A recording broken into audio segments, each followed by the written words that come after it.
Bonjour, aujourd'hui Au Gré des Chemins vous emmène pour une émission un petit peu particulière. Je viens en fait de croiser une entreprise qui s'appelle Direct Mérule et qui, comme son nom l'indique, est chargée d'éradiquer ce champignon lignivore que l'on peut trouver dans les maisons et qui est susceptible de détruire complètement une maison si on ne s'y attaque pas à temps. Monsieur Jérémy Ferreira, qui est le gérant de cette entreprise, va nous laisser quelques commentaires tout à l'heure et dans cette émission, je vais vous faire voir l'ampleur des dégâts qui ont été faits dans une maison avant et après éradication de ce champignon, pour vous montrer un petit peu les tenants et les aboutissants de toute ce que peut faire une mérule dans une maison. On notera également que ce champignon qui se développe principalement dans les régions assez humides, principalement la Bretagne aujourd'hui, mais également le Limousin et d'autres régions. Il est vraiment important quand on fait l'achat et l'acquisition d'un bien immobilier, même s'il y a un surcoût dans les diagnostics immobiliers, c'est de demander une expertise pour savoir si la mérule est présente ou pas dans cette maison.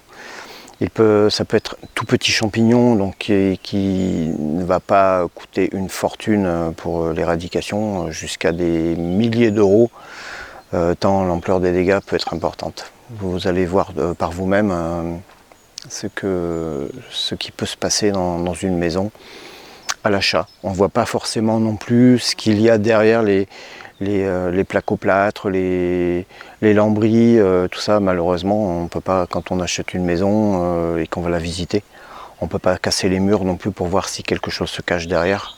C'est pour ça qu'il est important de faire un diagnostic de la mérule, surtout dans ces régions que je viens de vous citer, mais pas que, puisque ce champignon se développe principalement dans le noir et dans l'humidité.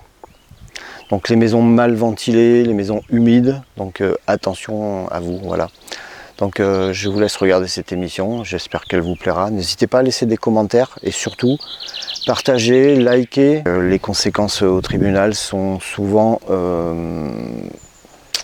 lourdes de conséquences et souvent le client ne gagne pas malgré les articles de loi qui existent et les vices cachés. Voilà. Eh bien, bon visionnage et à la prochaine fois. Et donc, le nom de ton entreprise, et tu es situé à quel endroit? Alors nous, c'est Direct Mérule, tout simplement. Comme on l'indique, on fait vraiment spécialité dans le traitement de la mérule et tout ce qui est champignons lignivores. Nous, on a une base qui est dans le sud-ouest, et après, par contre, on se développe sur toute la France. Donc, c'est-à-dire, on a des techniciens partout en France qui puissent intervenir rapidement sur zone pour pouvoir traiter le problème quand même assez rapidement. On a des délais pour faire nos devis qui sont gratuits. À une semaine, on essaye d'être là au plus vite. Et ensuite, pour l'intervention, on est à 2-3 semaines de délai après validation de devis. Voilà, en fonction après aussi des urgences, on arrive à avoir des délais plus courts. Mais le principe est, chez nous, d'essayer d'être réactif et d'accompagner vraiment du début à la fin les personnes qui ont de la mérule ou autre champignon. Là aujourd'hui on est sur un cas de mérule avec un stade quand même avancé du champignon qui a pris quand même une grosse partie de la maison, qui je pense a démarré sous un plancher qu'il y avait ici par terre, qu'on est en train d'enlever. Les étapes de traitement sur la mérule, ça va être dépose des bois carriers, donc tout ce qui est bois touché, bois carrier, on enlève. Une fois qu'on a déposé tous ces bois carriers, on a déposé toutes les doublures qu'il y avait en placoplâtre, parce qu'on a un champignon en fait, qui remontait derrière les placos, qu'on a enlevé pour avoir une base d'un mur brut, où après on a fait un piquage des enduits. On voit bien qu'on a mis vraiment tous les murs à nu, afin de pouvoir brûler. Après on va brûler toutes les surfaces à la flamme. Une fois que les murs sont brûlés et toutes les surfaces sont brûlées, on va pratiquer de l'injection sur les maçonneries. Donc on fait des puits d'injection sur les murs, on va mettre des injecteurs et après on vient sous pression avec une machine pour injecter dans les murs. Et on fait toujours par une application de surface en 2 passes. Voilà, ça c'est vraiment toutes les étapes du traitement de la mérule qu'on fait systématiquement dans toutes sortes de maisons, que ce soit particulier, professionnel, collectivité. C'est ce qu'on fait à chaque fois. On va avoir une zone de traitement qui est toujours à 1,50 m au-delà d'un dernière trace visible. C'est-à-dire qu'on a un champignon qui est là où le champignon s'arrête, on va toujours à 1,50 m mais sur tous les axes et toutes les dimensions. Donc ça va être à gauche, à droite, en bas, vraiment sur toutes les dimensions autour de cette dernière trace. La durée du traitement de maison, par exemple de cette maison, c'est combien de temps? Mais là, on est sur un chantier qui a débuté la semaine dernière, donc même il y a 2 semaines. On partait sur 3 semaines de chantier, parce qu'on est quand même sur un chantier qui est quand même assez imposant ici. Donc, parce que la mérule a pris beaucoup de place. Donc il y a beaucoup de couches de sol, beaucoup de couches de murs. Donc on est sur vraiment un champignon qui avait vraiment grossi et s'était beaucoup développé. Et après, en moyenne, on fait des chantiers sur une semaine. Là, on est vraiment sur un cas qui est quand même beaucoup plus gros que ce qu'on fait en moyenne d'habitude, quoi.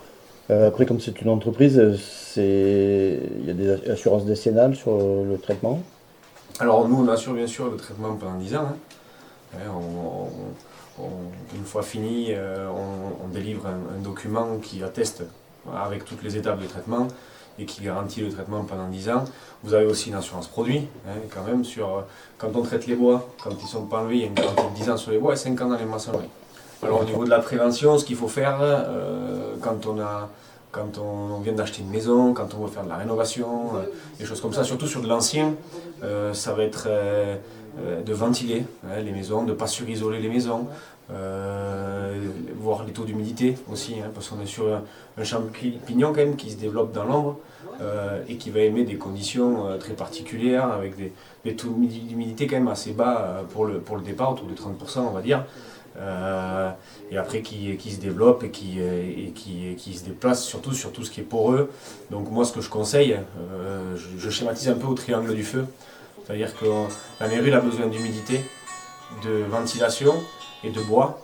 Donc si on supprime un des 3 éléments, c'est-à-dire si on rajoute de la ventilation, qu'on supprime un peu l'humidité et le bois, bon, c'est plus compliqué dans certaines maisons, mais déjà de la ventilation et les suppressions d'humidité, que ce soit des fuites en chéneaux, parce qu'on peut avoir aussi des fuites au niveau des chéneaux qui nous apportent aussi des problèmes, et les remontées aussi ascensionnelles dans les murs.